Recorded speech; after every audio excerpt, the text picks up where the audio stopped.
Global Black Lives Matter rallies have prompted a fresh debate about race relations, equality and discrimination. And here in Australia, there's a level of community anger around Indigenous disadvantage that's not been seen since the establishment of Canberra's Tent Embassy in the 1970s. Almost 50 years on, the ABC's Dan Borsha spoke to one of the families that's been there from the start. The death of African-American George Floyd sparked global rallies for equality. It was also a lightning rod for change here in Australia. The Indigenous incarceration statistics nationally are shocking. In the ACT, if you're Indigenous, you're 18.9 times more likely to end up in prison than anyone else. We just want justice that we deserve. For some, a case of history repeating.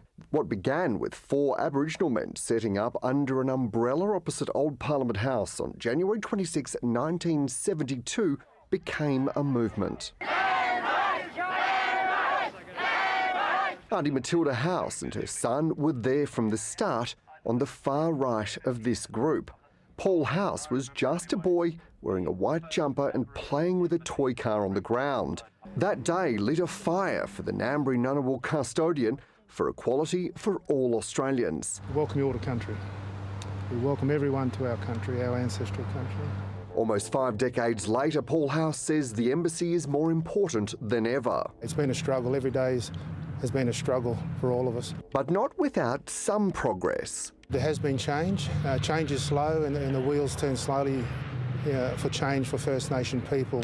That change includes education and discussions around Indigenous history. For Elder Matilda House, that change includes Australians from all walks of life speaking out. I've never seen so many young people who are standing up. I think it's about creating, an atmosphere of mutual respect through places like the embassy, where we can stand united and share a vision for all of us. Bringing all Australians together, acknowledging the wrongs of the past and seeking that shared vision for the future will need just the type of diplomacy only an embassy can offer. Dan Borsha, ABC News, Canberra.